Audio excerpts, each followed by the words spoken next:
నమస్కారం.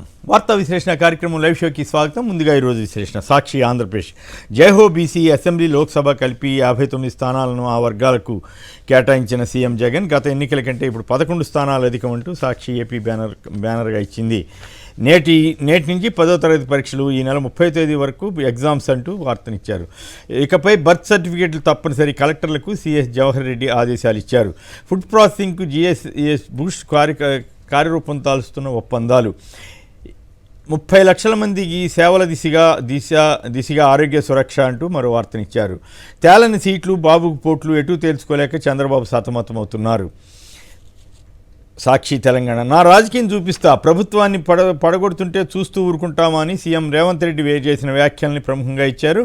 దానికి తగ్గట్టుగానే చేవెళ్ల ఎంపీ రంజిత్ రెడ్డి, ఖైరతాబాద్ ఎమ్మెల్యే దానం నాగేంద్రలు కాంగ్రెస్లో చేరారు. వాట్సాప్ చాటింగ్లు, లావాదేవీలపై ఆరా, కస్టడీలో తొలి రోజు ప్రశ్నలు సంధించిన ఈడీ. ఈనాడు తెలంగాణ. ఇక పీసీసీ అధ్యక్షుడిగా రాజకీయం చూపిస్తా అంటూ రేవంత్ రెడ్డి చేసిన వ్యాఖ్యలను ప్రముఖంగా ఇచ్చారు. జగన్ సర్కారును పెగిలించేద్దామంటూ ప్రధాని మోడీ వ్యాఖ్యానించారంటూ ఒక ఏడుపుగొట్టు వార్తను ఈ పత్రిక ప్రచురించింది. సింహభాగం బీజేపీకే ఎన్నికల బాండ్ల ద్వారా మొత్తం 8,718 కోట్లు విరాళంగా వచ్చినట్లుగా వార్తనిచ్చారు. ఈవీఎం ఈడీలతోనే ప్రధాని మోడీ గెలుపు అని రాహుల్ గాంధీ వ్యాఖ్యానించారు. ఈనాడు ఆంధ్రప్రదేశ్. ఇక ఓటు హక్కుపై వేటు, అదే జగన్ రూట్ అంటూ రకరకాల పచ్చి అబద్ధపు వార్తల్ని ఈ పత్రిక నింపేసింది. ఎన్డీఏ టార్గెట్ 400 సీట్లు, వికసిత్ భారత్ ఎన్డీఏ లక్ష్యం. ఏపీలో టీడీపీ, జనసేన, బీజేపీకి అనుకూలంగా ప్రచారం చేయడానికి ప్రధాని మోడీ వచ్చిన వార్తల్ని వార్తా దినపత్రిక ఇచ్చింది.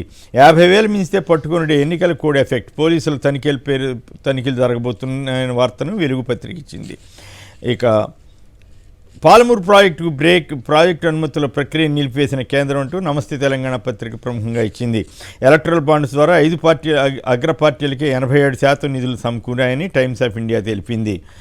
ఉచిత విద్యుత్ విషయంలో కొందరు ప్రభుత్వంపై దుష్ప్రచారం చేస్తున్నారని సీఎం రేవంత్ రెడ్డి చేసిన వ్యాఖ్యలను డక్కన్ క్రానికల్ ప్రముఖంగా ఇచ్చింది. ఈవీఎంలు, సిబిఐ, ఈడీ, ఐటీ డిపార్ట్మెంట్ లేకుండా మోడీ విజయం సాధించలేరని కాంగ్రెస్ నేత రాహుల్ గాంధీ చేసిన వ్యాఖ్యలను హిందూ ప్రముఖంగా ఇచ్చింది. ఆన్లైన్ బెట్టింగ్ యాప్ కుంభకోణం కేసులో ఛత్తీస్గఢ్ మాజీ ముఖ్యమంత్రి భూపేష్ బఘెల్పై పోలీసులు ఎఫ్ఐఆర్ నమోదు చేసిన వార్తను ఇండియన్ ఎక్స్ప్రెస్ ఇచ్చింది.